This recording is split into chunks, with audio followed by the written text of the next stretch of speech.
ఇక పునరుద్ధరిస్తారా, జైలుకి వెళ్తారా? చాయిస్ మీరే ఎంచుకోండి. కంచగచ్చు భూముల కేసులో తెలంగాణకు సుప్రీంకోర్టు వార్నింగ్. వేలాది చెట్లను నరికివేయలేదు, పునరుద్ధరణ మొదలైంది. ఇక మీ ఆదేశాల తర్వాత ఒక్క చెట్టు నరకలేదు, తెలంగాణ వాదన. తదుపరి విచారణ జూలై 23కు వాయిదా. జైలుకి వెళ్తారా? అటవీ భూముల ప్రైవేట్కు అప్పగించారా? సిట్ ఏర్పాటు చేసి ఏడాదిలోగా రికవరీ చేసుకోవాలి. అన్ని రాష్ట్రాలు యూటీలకు సుప్రీంకోర్టు ఆదేశం అంట. రేవంత్ వల్లే అధికారులు జైలుకి వెళ్ళే దుస్తున్నట్టు కేటీఆర్ ఇక్కడ కామెంట్ చేస్తున్నాడు. సో ఇక్కడ క్లియర్గా 10వ పేజా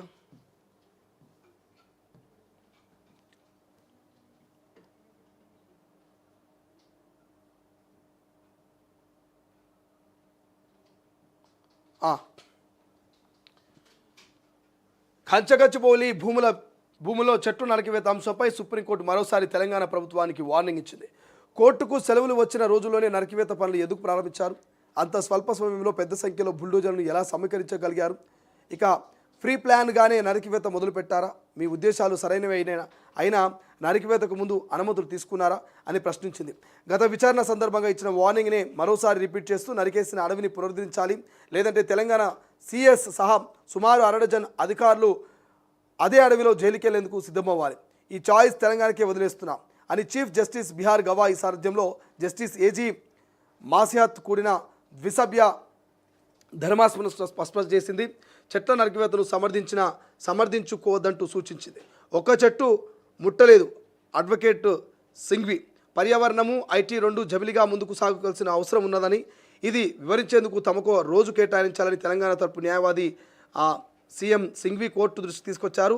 ఈ అంశంలో ధర్మాసనాన్ని కన్వీనియన్స్ చేసే ప్రయత్నం చేయొద్దు, ఈ కేసును ఇక్కడే వదిలిపెట్టేయాలా అంటూ వాదనలు వినిపించారు.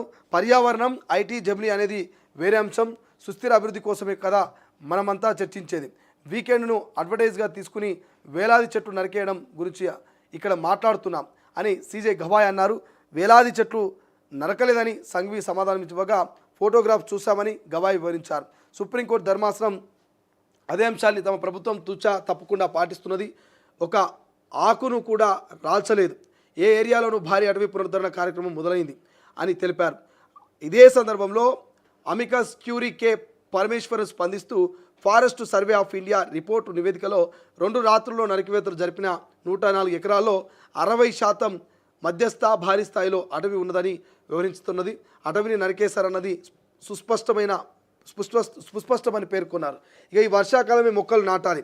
పిటిషనర్ తరపున దాఖలైన అఫిడవిట్లు అధ్యయనం చేసేందుకు మరో 4 వారాలు గడువు ఇవ్వాలని సంఘవి కోరగా ఇతర లాయర్లు అభ్యంతరం వ్యక్తం చేశారు.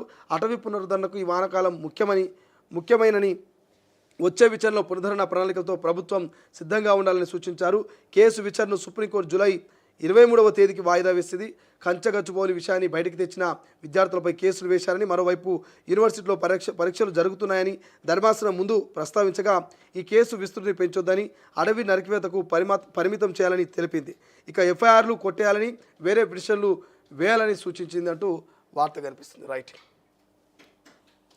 సో కంచగచ్చిబౌలి భూముల వ్యవహారము గల్లీ నుంచి ఢిల్లీ దాకా పోయింది, అందరికీ తెలుసు.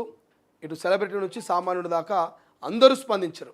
అక్కడ జరుగుతున్నటువంటి మరి అన్యాయం అని చెప్పేసి అక్కడ జంతువులను తరిమేస్తున్నారని, పక్షుల ఆర్తనాదాలు వినిపిస్తున్నాయని, ఇక జింకలు పరిగెడుతున్నాయని, జింకలు చనిపోతున్నాయని పెద్ద ఎత్తున పోస్టులు, రీపోస్టులు, కేసులు, కథ కార్ఖాని పెద్ద ఉద్యమమే జరిగింది 10-15 రోజుల పాటు. సో అటువంటి కంచగచ్చిబౌలి భూముల్లో సుప్రీంకోర్టు నిన్న విచారణ చేపడితే సుప్రీంకోర్టు విచారణలో మరి క్లియర్గా చెప్పింది, 104 ఎకరాల్లో మరి మీరు నరికినటువంటి చెట్లను పునరుద్ధరిస్తారా, లేకపోతే మరి అక్కడనే జైలుకు వెళ్తారా? చాయిస్ మీకే వదిలేస్తున్నాం, జైలా చెట్ల పునరుద్ధరణ అని చెప్పేసి మరి సుప్రీంకోర్టు సీరియస్ వార్నింగ్ ఇచ్చింది. సో దానికి తెలంగాణ రాష్ట్ర గవర్నమెంటు, అక్కడ ఉన్నటువంటి అడ్వకేట్ జనరల్, మీరు ఇచ్చినటువంటి ఆదేశాల నుంచి ఇప్పటి వరకు ఒక్క చెట్టును కూడా టచ్ చేయలేము, ఒక్క ఆకును కూడా రాల్చలేము, ఎక్కడికక్కడ బుల్డోజర్ లాగిపోయినాయి, ఎక్కడికక్కడ పనులు పెండింగ్లో పడ్డాయని చెప్పారు.